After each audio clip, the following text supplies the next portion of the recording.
Bom dia, pessoal, tudo bem? Dando continuidade, então, na análise do contrato de compra e venda, nós vamos concluir ele hoje. Lembrem-se que na aula passada, nós falamos do conceito do contrato de compra e venda, é o contrato pelo qual o vendedor se compromete a entregar o preço mediante o pagamento, se compromete a entregar a coisa mediante o pagamento de um certo preço pelo comprador.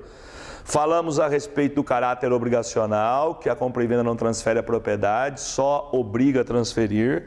E falamos sobre os elementos da compra e venda: consentimento, preço e objeto ou coisa. E ainda sobre os efeitos.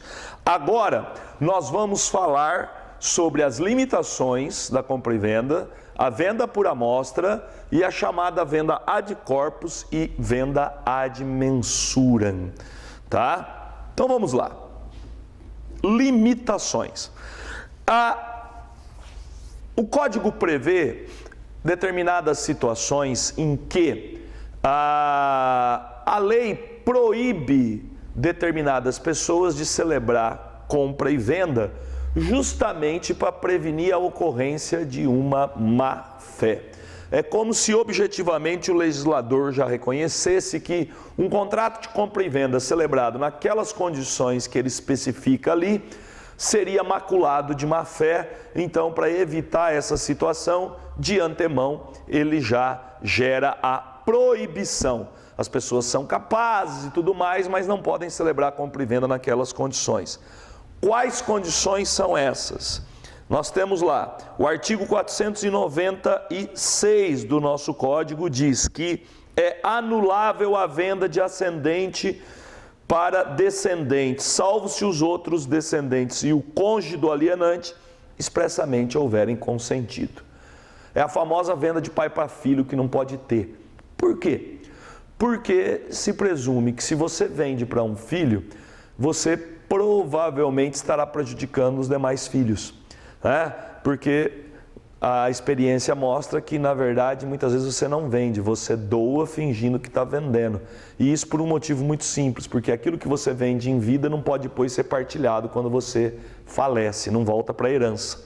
Portanto, se você quiser vender um bem para um filho seu, para que essa venda seja válida, é necessário que os demais herdeiros consintam. Sem consentimento, ela é anulável, tá? Da mesma maneira, as situações elencadas ali no artigo 497, vamos lá, ó. Não pode, sob pena de nulidade, ser comprados, ainda que em asta pública, ainda que em leilão judicial. Primeiro, pelos tutores, curadores e testamenteiros e administradores, os bens confiados à sua guarda e administração, por razões óbvias. Se eu sou nomeado tutor de um menor, daí eu posso comprar o bem do menor, a tendência é que eu não cuide do patrimônio dele, eu tente favorecer a mim próprio. Por isso que não pode. Também não pode, inciso 2, pelos servidores públicos em geral, os bens e os direitos da pessoa jurídica que servirem ou que estejam sob sua administração direta ou indireta. Imagine se fosse dado a um prefeito municipal ou a um presidente de uma estatal poder comprar os bens que compõem o patrimônio da empresa que ele dirige. É provável que ao invés dele cuidar para que a empresa vá bem, ele cuidasse para que pudesse comprar na melhor condição possível. Por isso, não pode, é nulo. 3. Pelos juízes, secretários de tribunais, arbitradores, peritos e outros serventuários ou auxiliares da justiça, os bens ou direitos que se litigarem em tribunal. Lógico, o juiz da execução tem um bem penhorado que vai para leilão e daí ele pega e arremata aquele bem para leilão. Não pode. Por que não pode? Porque o juiz não está lá para se prevalecer, o juiz está lá para poder dar a prestação jurisdicional, satisfazer o direito do credor e da maneira menos gravosa possível para o devedor. Se ele confunde ou mistura o interesse dele nisso, vai virar uma situação que ao invés dele estar cuidando do correto exercício e aplicação da lei, ele pode criar uma situação de benefício próprio, por isso a lei não permite. Da mesma maneira, o inciso 4, pelos leiloeiros e seus prepostos, os bens de cuja venda estiverem encarregados. A função do leiloeiro é oferecer para a maior gama de pessoas possíveis para que tenha as maiores ofertas que possam satisfazer o credor da maneira menos gravosa para o devedor. Se o leiloeiro pudesse arrematar, é provável que ele não oferecesse para ninguém para poder arrematar pelo menor preço em vantagem para ele próprio. Em função dessas situações, a própria lei já veda a possibilidade da arrematação pelo leiloeiro da compra, tá? Da mesma maneira, pela inocuidade, não se admite venda de cônjuge, tá? Artigo 504, olha lá, não pode, não é o 504, não, 499. É lícita a compra e venda entre cônjuges com relação a bens excluídos da comunhão. Excluídos da comunhão. Quer dizer, se a pessoa é casada por comunhão universal de bens, que todos os bens que compõem integram a comunhão, ou se a pessoa é casada por comunhão parcial de bens, que os bens adquiridos após o casamento compõem a comunhão, não tem sentido vender um cônjuge para o outro, por quê? Porque já é deles, fica uma coisa absolutamente inócua. Agora, se elas forem casadas por separação de bens, onde um tem uma coisa ou tem outra, aí é possível. E uma última limitação à compra e venda diz respeito ao condômino. Condôminos são aquelas duas pessoas que são donas juntas de algo. A lei diz que se duas ou mais pessoas forem conjuntamente donas de algo e uma delas quiser vender, primeiro tem que oferecer para aquele que é o condômino. Porque se ele não der a preferência para este e vender para um terceiro, o condômino que for preterido nessa preferência pode depositar o preço e ficar com a coisa para si. 504. Não pode um condômino em coisa indivisível vender a sua parte a estranhos, se outro consorte a quiser, tanto por tanto. É óbvio, né, gente? Já é complicado você ter sócio, mas geralmente você já faz sociedade com quem você tem afinidade. Daí o teu sócio quer sair e colocar um terceiro que você nem conhece, a lei já manda que seja dada preferência para quem é o seu condômino, ok? Uma outra situação que nós temos aqui dentro da compra e venda é a venda por amostra, muito comum. Na venda por amostra, eu não efetuo a venda com a entrega ou a demonstração do que eu estou vendendo. Eu só faço uma demonstração do protótipo, né? Ou do mostruário, daquilo que vai ser objeto da entrega. Obviamente eu compro baseado naquilo que me foi mostrado e confiando que o objeto que será entregue é exatamente aquele, né? Justamente por isso, na venda por amostra se diz que é uma venda sob condição suspensiva.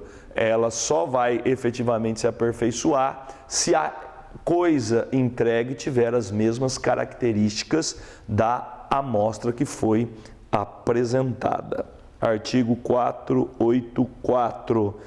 Se a venda se realizar à vista de amostras, protótipos ou modelos, entende-se que o vendedor assegura ter a coisa, as qualidades que a ela correspondem. Se não tiver as mesmas qualidades, eu não preciso considerar a compra e venda celebrada, porque você me mostrou uma coisa e entregou outra. Imagino que você é uma fábrica de roupas, né?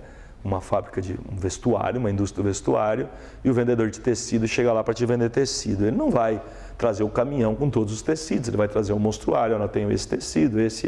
E você vai escolher, vai fazer o seu pedido a partir do mostruário, na confiança que quando o tecido chegar, vai chegar com as mesmas características do mostruário. Se não chegar, prevalece o mostruário, e se não tiver as características, você pode enjeitar, não quero, porque não está obedecendo aquilo que foi mostrado, ok? E para concluir o contrato de compra e venda, nós falamos a respeito da venda ad corpus e ad mensurem. Não gosto muito de usar termo em latim, porque fica parecendo um falso pedantismo, mas nesse caso específico é a lei que utiliza essas expressões, tá? No próprio Código Civil, venda ad corpus e venda ad mensurem.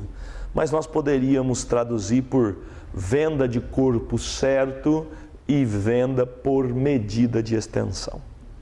Isso aqui é o seguinte: primeiro, é exclusiva da venda de bens imóveis. Nós só vamos falar de venda ad corpus ou venda ad mensuram no caso de venda de bens imóveis. E tem a ver com a situação onde existe uma falta de área que foi vendida. Imagine a seguinte hipótese: você compra uma propriedade rural, você compra uma fazenda ou um sítio, vamos colocar assim, de 50 alqueires, tá? E paga e combina o preço do alqueire, vamos colocar que seja de R$200 mil, ok? Então, 5 vezes 2, 10, essa fazenda está sendo adquirida pelo preço de R$10 milhões, correto? Me corrijam se eu estiver errado. 10, 2, 5 vezes 2, 10, exatamente. Então, você compra esta fazenda por R$10 milhões. Muito bem. Aí você toma posse da fazenda, começa a usufruir dela, vai fazer o plantio, seja lá o que for, e lá pelas tantas você começa a observar e tem uma fundada dúvida se tem ou não 50 alqueires. Chama um agrimensor, manda medir, e quando ele mede, ele constata que, na verdade, só há 45 alqueires. Faltam 5 alqueires na área. Então você pagou R$200 mil o alqueire, comprou 50 alqueires e pagou 10 milhões, mas só tem 45 alqueires. Basta fazer uma simples conta e você vai perceber, 5 vezes 2, 10, você pagou 1 milhão a mais. Certo? Por algo que você não recebeu. Naturalmente, você já vai ficar engasopado com isso, né? Você vai procurar e aí fica muito simples. O que acontece? Você tem o direito de pedir o abatimento proporcional do preço. Eu tenho que te pagar 10 milhões, vou te pagar só 9 porque só tem 45. Ou você pode pedir que seja complementada a área. Eu te pago os 10 milhões se você me complementar os 5 alqueires que faltam. Beleza? Por quê?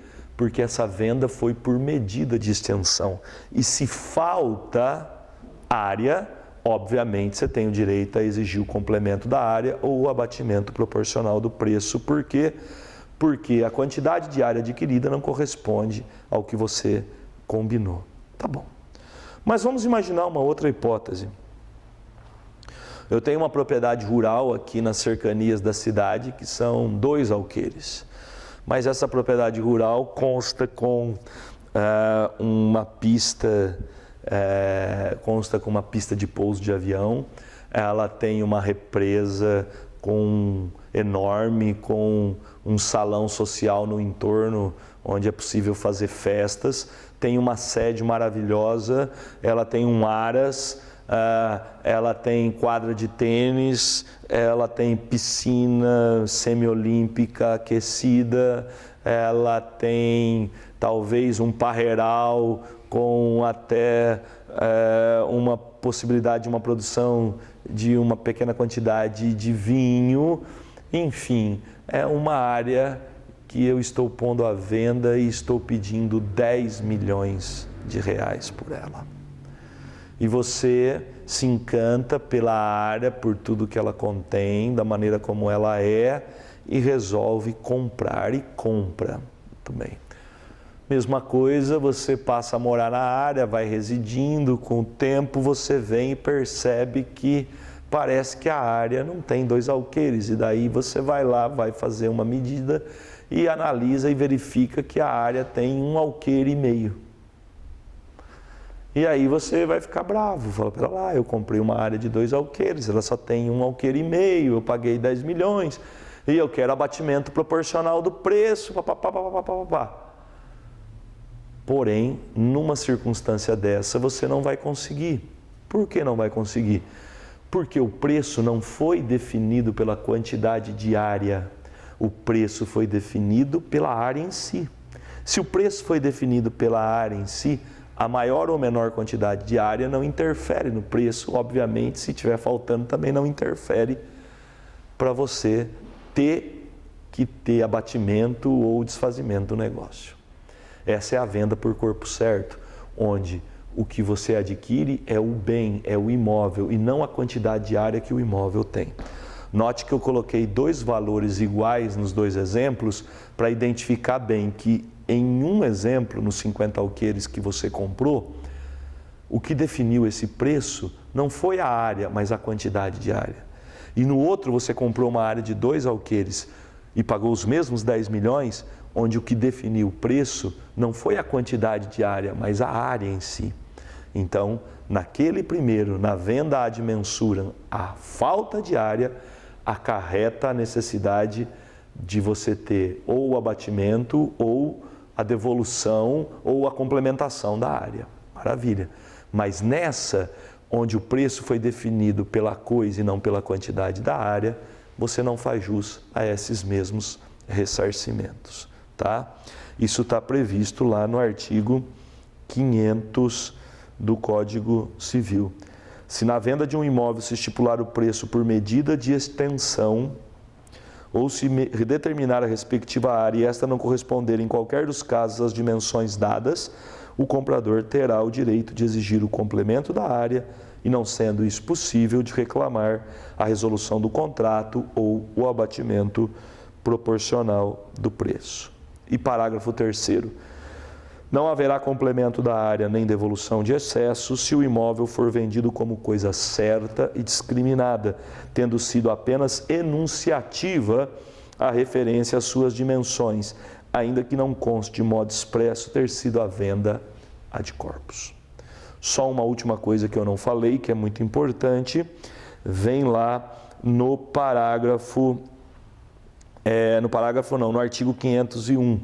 E diz assim: decai do direito de propor as ações previstas no artigo antecedente o vendedor ou comprador que não fizer no prazo de 1 ano a contar do registro do título. Então existe um prazo decadencial. Você comprou a área, entrou para dentro dela, registrou, aí você tem o prazo de 1 ano para reclamar o abatimento proporcional, a complementação da área ou o desfazimento do negócio. Este prazo pode ser prorrogado se houver atraso na emissão da posse.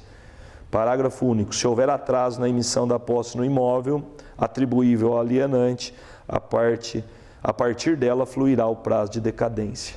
Imagine que você comprou a propriedade rural agora, nós estamos em maio ainda. Comprou em maio, já fez a escritura e já registrou, mas o proprietário que te vendeu, né, o vendedor, disse: olha, eu estou com um milho plantado lá que eu vou colher em agosto, então você só entra na propriedade depois que eu colher o milho, ok? Ok, você combina. Então esse prazo de 1 ano não vai contar do registro que você fez agora em maio, vai contar de quando você entrar na posse, só a partir de agosto, ok? Meus queridos, a compra e venda vem regulamentado nesses moldes.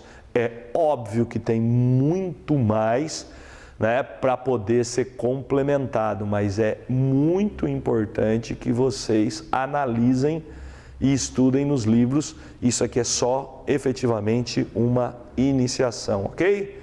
Um abraço, bom dia, boa semana para todos.